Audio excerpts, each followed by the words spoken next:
Good morning, everybody. This is Bird Dog coming to you with a video finally of the gear selections I made for my through hike of the AT, starting from Amicalola Falls, Georgia, March 25th. So I had planned on setting this up out in the yard, and I got the tent pitched and all that, and then it started raining. So bear with me being up on the porch. The road traffic is a little bit louder, but hopefully we can make this work out and not be too painful on you. Alright, so I'm going to flip the camera around and we'll go through some gear. Alright, you guys, as soon as I got everything set up in the yard, it started raining, so I had to move a lot of my stuff up on the porch here. So it's not working out like I thought it was going to, but I really want to get this done today, so we're just going to wing it and start right here with my clothes selection. So I'm going to be hiking in the Columbia Titanium pants and the Titanium shirt. Those are both quick drying, super light, made out of stretchy material, so they're very, very comfortable to hike in.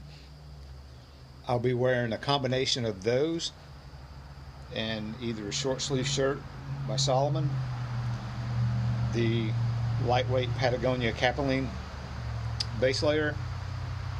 My socks are going to be Injinji liners and Darn Tough outer socks. And depends on the weather and the temperature, can be any combination of those that I'm wearing.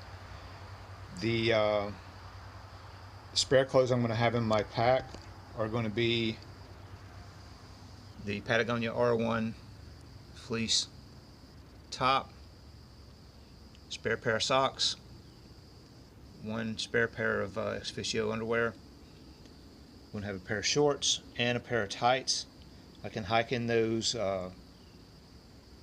either just the shorts or the tights with shorts, or if it's really cold I can wear the tights and put them on under my pants as a separate layer. My rain kit is the Outdoor Research Helium 2, so the jacket can also function as my wind jacket. My primary warm layer is going to be the Mountain Hardwear Ghost Whisperer, and I'll be taking one buff and one bandana. And for my sleep kit, it's going to be a pair of Darn Tough socks and a top and a bottom Patagonia midweight Capilene.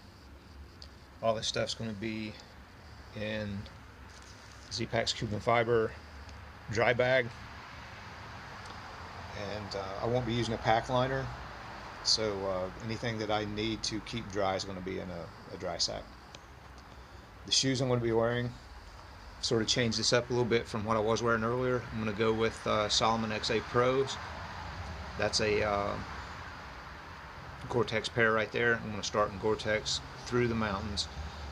The mountains in late March, all through April, can get snow, and I'm going to opt for the Gore-Tex shoes instead of vintage shoes with Gore-Tex socks. So I'll switch those out for non-Gore-Tex probably when these wear out. Hopefully in Damascus they'll make it that far. The rest of this table's just got odds and ends on it. Z-seat, Pezzo-Actic headlight, Deuce of Spades. On this Deuce of Spades I Plastidip the top part of it. You guys know how sharp these edges are. Makes it a lot more comfortable. You can get a better dig, get your dig on a little bit better if you plastic coat that top part. This is just a ditty bag with spare batteries, emergency fire starter block, some matches, lighter, and probably about 30 feet of line for whatever you might need line for out there, and some earplugs. That's a lightweight pack towel, primarily for condensation and drying things up inside the tent. In this bag is my toiletries and my first aid kit. I won't go through the painful details of what's in there, but sort of the average toothbrush, toothpaste, floss, soap, eye wash, couple band-aids.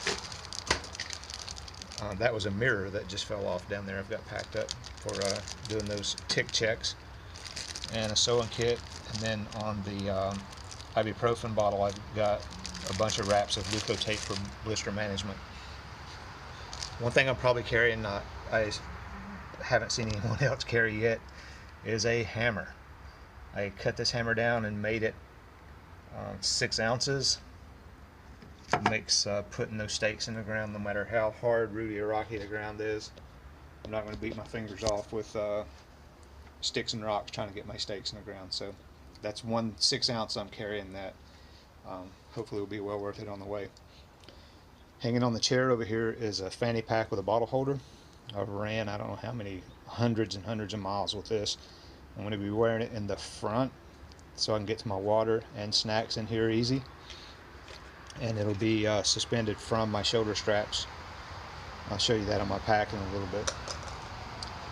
So turning around, we're going to look at my kitchen setup. So I can't 100% conform to everything, so I'm taking Life water bottles instead of Smart water bottles. I'm not sure those Smart water bottles work anyway, man. I'm still as dumb as I ever have been, and I've drank gallons of that stuff. So all my food will be in Z-Pac's Bear Bag. This is the rock sack. It's got the line in it. One thing I did do at the I guess idea of early riser is I put a piece of cord on both ends, so when you fold this thing up, your weight's hanging from 2 different points on the bag instead of 1. So hopefully that'll help it not tear and drop your food to the ground. My eating utensil is going to be Sea to Summit long-handled spork. My water filtration, Sawyer squeeze, every new bag, and just a connector for back flushing from a bottle. My cooking system is a Toaks 550.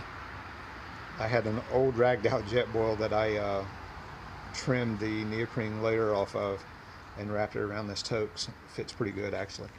And then on the back side, on the handles, I plastic dipped the handles.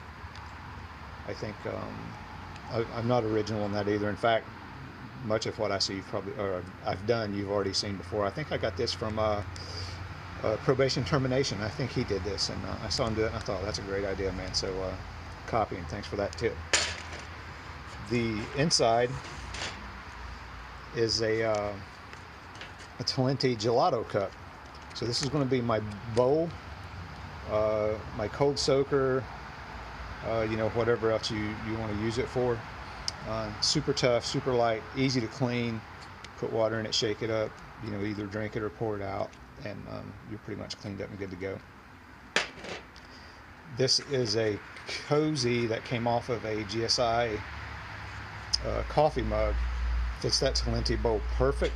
So I'm going to be rolling that. And then inside this bowl is one small towel for cleanup, BRS 3000T stove, one small block of hot scrub, MSR Striker. That stove does not have a lighter on it. One Hot Lips, and then of course the pot itself, BPA free, so you can put hot water in there if you want to dump your Mountain House meals in there, or you can dump them in there and cold soak it. When you put your stuff in there and you put this lid on there, you can shake the crap out of it. It will not leak. So it's a good tip. Somebody out there on the web had that. I can't remember where that tip came from. Talenti gelato cup. The hiking poles I'm going to use, Black Diamond Ergo Corks. On one pole I'm going to have duct tape for whatever duct tape repairs you might need. You need to MacGyver something up. And then on this one I've got a pretty thick wrap of Leukotape for blister management. I like those poles. They're easy to adjust, super lightweight, and the locks on them are pretty firm. When you lock it down, it doesn't go anywhere. So this is still a point of contention. I'm not sure exactly how much of this is going to go. That bird's nest right there is just chargers for this guy, this guy, this guy, and again, depends on what combination of stuff I take. That will either be all included or none of that will go.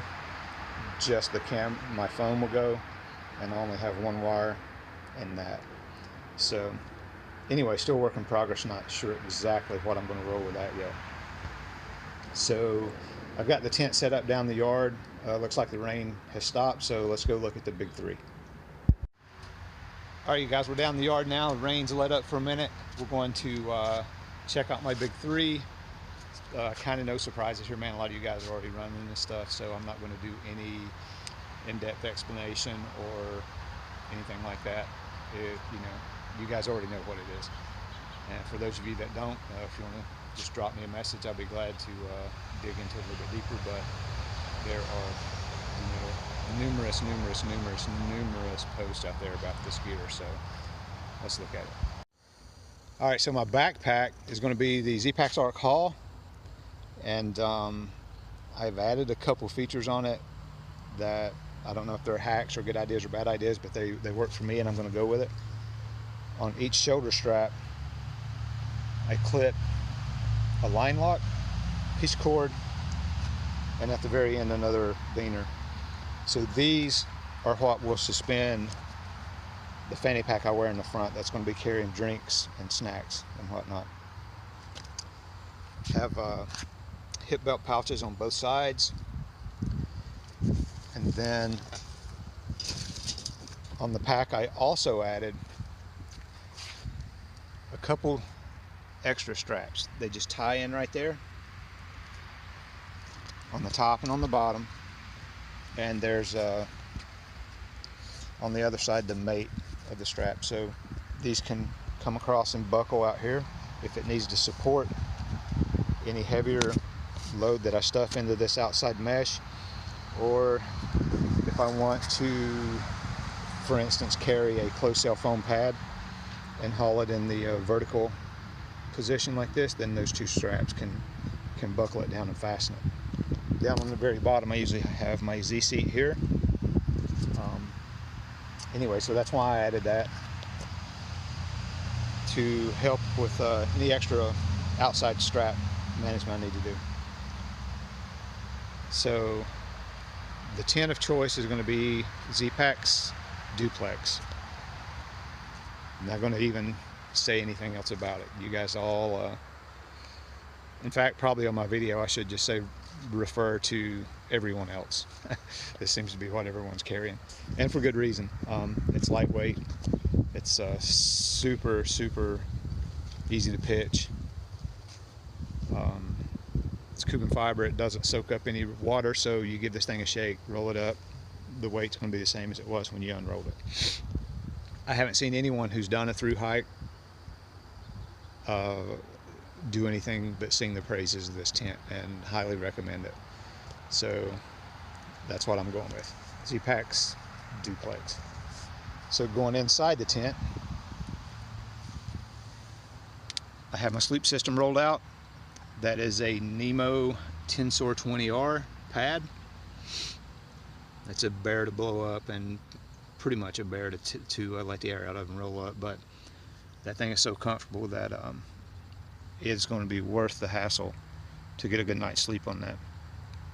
My quilt is an Enlighten Equipment 10 degree 900 fill with the gray ends are 20D and a little more, not waterproof, but water resistant. So if you're sliding into either end of the tent and it's got condensation on it, that should help keep it outside of the dam. So I do want to show you one little hack I have on my sleeping pad. I do a lot of tossing and turning at night, and I hate chasing my pillow. So that white t-shirt is an old Pearl Izumi running shirt, a running tank top. I stretch that up over the pad, And then up in the pad, I put my pillow. So you can see the top of my Sea to Summit Arrows pillow right there. It will not go off the back. Your shoulders are laying on it here. Keeps your pillow nice and tight and snug and in place. So, yeah, just put you a t-shirt on your, slide it up over your pad, stuff your pillow in there, and it ain't going anywhere. Love this tent. All right, you guys, thanks for watching. Hopefully that wasn't too painful, man. I still have a big learning curve to adjust to on this digital format here. I've done a lot of camping, done a lot of hiking, but I've never videoed any of it. So this whole vlogging thing is going to be all new, and hopefully I will come into my own on it and get over the learning curve and actually be able to show you guys the biggest part of my trip. I look forward to it. I know all the 18ers are out there getting ready to get it on. Somebody might, I think Legend of Teardrop's already out there. So other guys are leaving, you know, later this month, next month, between now and April. Everybody's stepping off at their own time. But good luck to all you guys who are going to be ahead of me. And you guys coming up behind, you know how the trail is. Hopefully a bunch of us will cross paths and actually be able to hang out and put in some miles together. So I look forward to it. The best to everybody. Talk to you soon.